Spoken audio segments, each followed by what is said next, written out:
Nous sommes à présent au téléphone avec Xavier Fenot, associé au sein d'Interactive Trading. Bonjour Xavier. Bonjour Nicolas.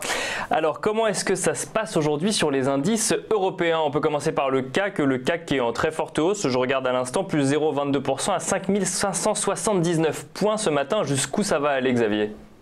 Alors, très forte hausse, petite hausse, je dirais. Après, c'est un peu la même histoire depuis 2 semaines. C'est-à-dire que vous avez toujours les marchés européens et surtout le CAC, effectivement, qui progresse de manière lente et je dirais un petit peu continue, ce que j'appelle une montée en crabe depuis 2 semaines. On avait des zones de résistance vraiment très importantes sur le CAC à 5530, 5550.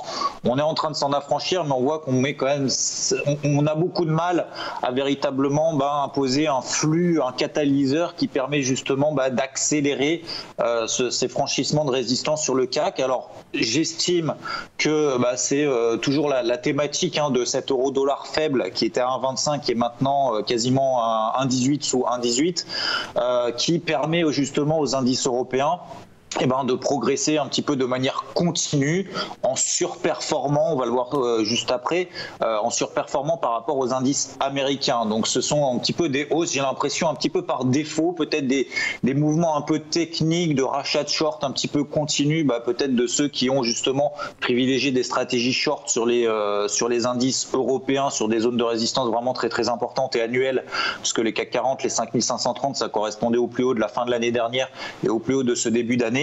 On a l'impression que c'est plutôt des rachats de short un petit peu continus peut-être, ou alors des achats un petit peu par défaut, parce que même si on regarde du côté des actions du CAC 40, on voit des progressions, certaines qui sont lentes. Alors généralement ce sont les pétrolières surtout, on a également EDF qui progresse bien, mais sinon si on regarde du côté des bancaires, il se passe pas grand-chose. Du côté notamment du secteur automobile également, il se passe pas grand-chose. Ça fait plusieurs jours, voire encore une fois 2 semaines que maintenant, beaucoup d'actions sont dans peut-être des systèmes justement de range où on essaye d'en sortir pas l'eau, mais sans véritable flux. On a également d'autres actions type Atos, qui progressent et finalement 2 jours après, les mouvements haussiers sont rapidement invalidés. Donc je me méfie quand même de ce mouvement ascendant qu'on est en train de mettre en place depuis ces 2 dernières semaines, cette montée en crabe. Me concernant, je privilégie les stratégies short. Alors ça paraît effectivement peut-être un pari à l'heure actuelle dans la mesure où la tendance reste quand même vraiment très très fortement haussière depuis le début du mois d'avril, depuis les 5050 points. Pour autant, j'estime qu'il n'y a pas véritablement de raison de catalyseur, on va dire macro ou micro, qui permettrait de justifier d'avoir des objectifs vraiment ambitieux sur le CAC. Donc viser 5006, ça pourrait être tout à fait atteignable. Pourquoi pas d'ici demain, mais encore une fois lié à cette montée en crabe, lié à cet euro-dollar qui reste très très faible sous 1,18. Je pense que si on devait effectivement avoir une euro-dollar qui entamerait pourquoi pas un rebond technique, tout le monde était aussi à 1,25, maintenant à 1,18, tout le monde commence à être baissier.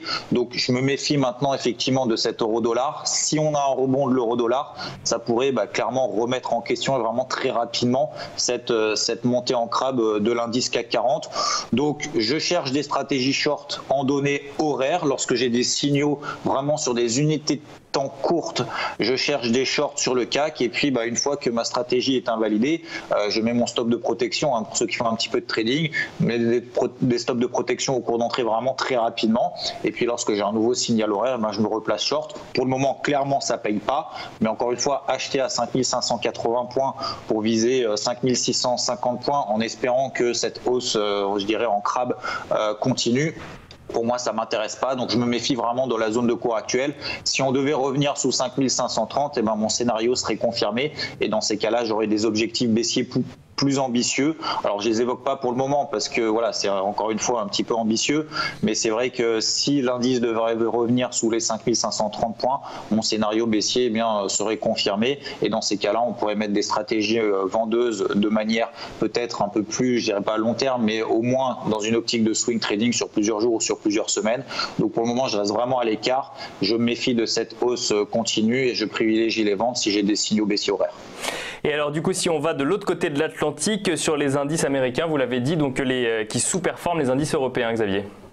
C'est exactement ça, c'est que vous avez des indices européens qui progressent grâce à cet euro-dollar qui est de plus en plus faible, mais on voit les indices américains qui ne montent plus, c'est-à-dire que vous avez des zones de résistance. Alors par exemple sur le SP500, 2720 points, on est sorti par le haut, on a réintégré cette zone. Alors d'un côté, les signaux baissiers, en tout cas la phase de consolidation finalement ne s'accélère pas, les mouvements ascendants ne s'accélèrent pas non plus, donc ça donne des situations de range, vraiment un manque de visibilité, un manque de catalyseurs micro et macro, et du coup sur les indices américains, pour le moment ils sous-performent toujours. Alors c'est plus facile du coup, dans la mesure où ils sous-performent, d'avoir des stratégies short pour le moment sur les indices américains, puisque quand vous avez les indices européens qui montent, vous avez les indices américains qui montent de manière moindre. Donc du coup, vous avez moins de risques en tout cas d'être short dans la situation actuelle où l'euro-dollar reste faible. Ça pourrait changer encore une fois du tout au tout, une fois que l'euro-dollar peut-être entamera un rebond technique.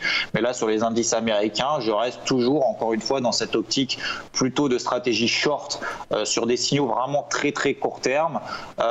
Donc j'ai cette zone 2678 points exactement sur les SP500, ça pourrait être une zone support vraiment très intéressante éventuellement pour reconsidérer les stratégies vendeuses et pour chercher des achats sur cette zone-là, mais pour le moment sous la zone des 2720 points sur le SP500, je privilégie toujours les stratégies short. Alors après on pourrait tout à fait effectivement monter jusqu'à 2780 points, c'était les plus hauts du mois de on va dire fin février et début mars, 2780 points. Là, ce serait vraiment intéressant pour avoir des stratégies short vraiment offensives dans une optique swing, voire moyen terme. Mais pour le moment, sur les indices américains, c'est vraiment le calme plat. Il ne se passe plus grand-chose.